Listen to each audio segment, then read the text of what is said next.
ശരിക്കും പറഞ്ഞാൽ ഇന്നത്തെ ദേശാഭിമാനി പത്രം വായിച്ച മുഴുവൻ ആളുകളൊന്നും ഞെട്ടിയിട്ടുണ്ടാവും. ഭരിക്കുന്നത് പിണറായി സർക്കാരാണ്, ഇടതുപക്ഷത്തിന്റെ സർക്കാരാണ്. പക്ഷെ ഒന്നാം പേജിലെ വാർത്ത മൊത്തം വായിച്ചു കഴിഞ്ഞാൽ ഞെട്ടിപ്പോകും. പ്രധാന ഹെഡിങ് ഇങ്ങനെയാണ്: കേരളം ഇനി ഇരുട്ടിൽ, ഇന്നു മുതൽ ലോഡ് ഷെഡിങ് 1 മണിക്കൂർ. ഇതാണ് പ്രധാന വാർത്ത. ഞെട്ടാതിരിക്കുമോ?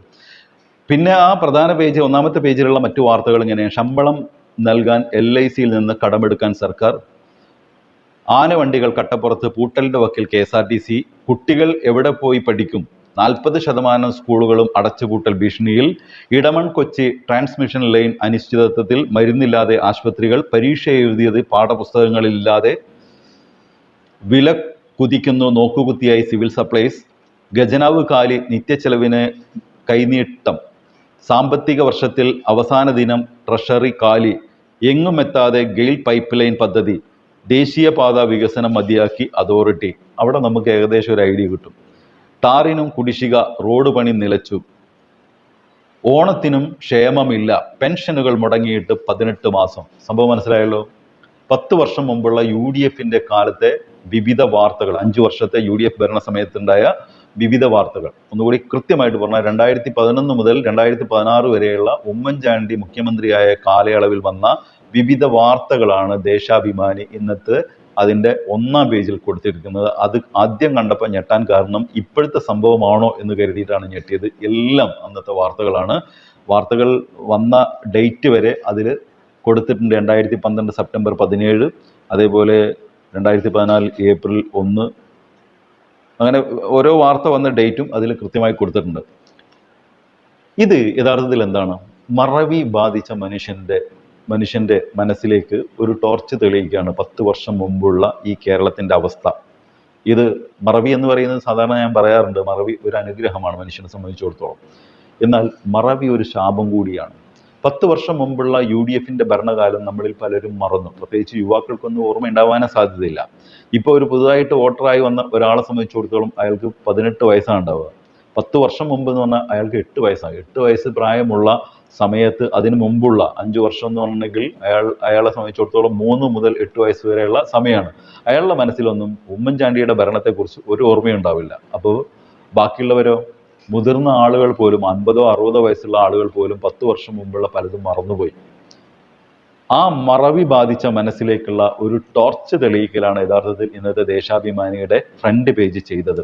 ഞാൻ എല്ലാ വാർത്തകളും വായിക്കുന്നില്ല, ചിലത് ഓർമ്മപ്പെടുത്തുകയാണ്. ഇന്നു മുതൽ ലോഡ് ഷെഡിങ് 1 മണിക്കൂർ, രാവിലെയും വൈകിട്ടും അരമണിക്കൂർ വീതം വൈദ്യുതി മുടങ്ങും, വ്യവസായത്തിന് 25% പവർ കട്ട്. ആ വാർത്തയിൽ ഒരു സ്ഥലത്ത് ഇങ്ങനെ പറയുന്നുണ്ട്: സംസ്ഥാനത്ത് ദിവസങ്ങളായി അപ്രഖ്യാപിത ലോഡ് ഷെഡിങ് നിലവിലുണ്ട്. ഇത് നിലനിൽക്കെയാണ് ഇപ്പോൾ മന്ത്രിസഭ അറിഞ്ഞുകൊണ്ടുള്ള പ്രഖ്യാപനം വരുന്നത്.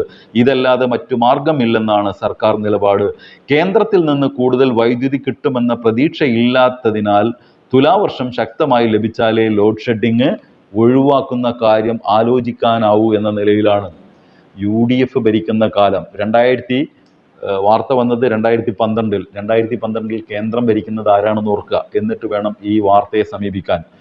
കേരളം ഇരുട്ടിലായ കാലം. ഇതിനേക്കാൾ വലിയ പ്രശ്നം എന്തായിരുന്നു? വൈദ്യുതി മേഖലയിലുള്ള ഏറ്റവും വലിയ പ്രശ്നം, നമുക്ക് വൈദ്യുതി ലഭിച്ചിരുന്നത് തീരെ വോൾട്ടേജ് ഇല്ലാതെയാണ്. അന്നൊക്കെ നമ്മുടെ വീട്ടിലുണ്ടായിരുന്ന മറ്റൊരു ഉപകരണത്തിൻ്റെ പേര് പറയാം, സ്റ്റെപ്പ് അപ്പ് എന്ന് പറയും. എന്ന് വെച്ചാൽ വൈദ്യുതി, വോൾട്ടേജ് ഇല്ലാത്ത വൈദ്യുതി വോൾട്ടേജ് കൂട്ടിയെടുക്കാൻ വേണ്ടിയുള്ള ഒരു സംവിധാനമായിരുന്നു സ്റ്റെപ്പ് അപ്പ്. നമ്മൾ പണം കൊടുത്ത് ആ സ്റ്റെപ്പ് അപ്പ് വാങ്ങിച്ചിട്ട് ആദ്യമൊക്കെ 1 നോബുള്ള സ്റ്റെപ്പ് അപ്പ് ആയിരുന്നു, പിന്നീട് 2 നോബുള്ള സ്റ്റെപ്പ് അപ്പ് ഇറങ്ങി. 1 നോബ് മൊത്തം അടിച്ചു കഴിഞ്ഞിട്ടുണ്ടെങ്കിൽ അത് 10ാമത്തെ പോയിന്റിൽ എത്തിക്കഴിഞ്ഞാൽ വോൾട്ടേജ് ഇല്ലാന്നുണ്ടെങ്കിൽ അടുത്ത നോബ് അടിച്ചടിച്ച് കൂട്ടി വരികയാണ്. അവസാനം സമയത്ത് 2016 കൂടി പിന്നെ അടിക്കാൻ നോബില്ലാത്ത അവസ്ഥയായി. അത്രയും വൈദ്യുതി പ്രതിസന്ധി, വോൾട്ടേജ് പ്രതിസന്ധി ഉണ്ടായിരുന്നു. ഇപ്പോഴോ വോൾട്ടേജ് ക്ഷാമമില്ല എന്ന് മാത്രമല്ല, ലോഡ് ഷെഡിങ്ങും പവർ കട്ടും ഇല്ല. അന്നുണ്ടായിരുന്ന വൈദ്യുതിയുടെ ഏകദേശം 100 മടങ്ങ് ഉപയോഗം കൂടിയിട്ടുണ്ടാവും. എന്ന് വെച്ചാൽ അത്രമേൽ വീടുകൾ പുതുതായിട്ട് വന്നു, അത്രമേൽ വൈദ്യുതിയുടെ ഉപയോഗം കൂടി. സ്വാഭാവികമായിട്ടും AC-കളുടെ എണ്ണം കൂടി. 10 വർഷം മുമ്പുള്ള അവസ്ഥയല്ല, 100 മടങ്ങെങ്കിലും വൈദ്യുതി ഉപയോഗം കൂടി. അപ്പോഴും വൈദ്യുതി പ്രതിസന്ധി ഇല്ല എന്നുള്ളത് ഒരു ഇച്ഛാശക്തിയുള്ള സർക്കാരിൻ്റെ മിടുക്ക് കൊണ്ടുണ്ടാക്കി നേടിയതാണ്. ഇത് നമ്മൾ മറന്നു പോയി കഴിഞ്ഞിട്ടുണ്ടെങ്കിൽ വീണ്ടും ആ ചളിക്കുണ്ടിലേക്ക് പോയി വീഴും, ഇരുട്ടിലേക്ക് പോയി വീഴും. ആ ഓർമ്മപ്പെടുത്തൽ കൂടിയാണ് ദേശാഭിമാനി ഓർമ്മപ്പെടുന്നത്. മറ്റൊന്ന്, പെൻഷനുകൾ മുടങ്ങിയിട്ട് 18 മാസം. ഇത് നമ്മൾ ഒരുപാട് ചർച്ച ചെയ്ത വാർത്തയാണ്. പക്ഷേ ഇതിലെ നമ്മൾ മനസ്സിലാക്കേണ്ട ഒരു കാര്യമുണ്ട്. അന്ന് എത്ര പേർക്കാണ് ക്ഷേമ പെൻഷൻ ഈ 600 രൂപ മുടങ്ങിയ 600 രൂപയും 800 രൂപയൊക്കെ ആയിട്ട് എത്ര പേർക്കാണ് ലഭിച്ചിരുന്നതെന്നുള്ള കണക്കുണ്ട്. ഗ്രാമപഞ്ചായത്തുകളിൽ 21,94,638 പേരും, നഗരസഭകളിൽ 2,11,385 പേരും, കോർപ്പറേഷനുകളിൽ 1,37,244 പേരുമാണ്. ഇതെല്ലാം കൂടി കൂട്ടിയാൽ പോലും ഒരു 25 ലക്ഷത്തോളം വരുള്ളൂ. 25 ലക്ഷത്തോളം ആളുകൾക്കാണ് ഉമ്മൻചാണ്ടിയുടെ കാലത്ത് കൊടുക്കാത്ത പെൻഷൻ.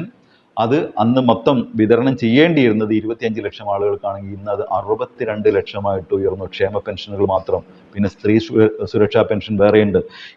അന്ന് ഇതിനെല്ലാം കൂടി കൊടുക്കേണ്ടിയിരുന്നത് ഒരു മാസം 191,96,72,000 രൂപയാണ്. എത്രയും 191 കോടി. ഇന്ന് 1,250 കോടി രൂപയോളം ഒരു മാസത്തെ ക്ഷേമ പെൻഷൻ കൊടുക്കാൻ 1,200 കോടിയിൽ പരം രൂപ വേണം.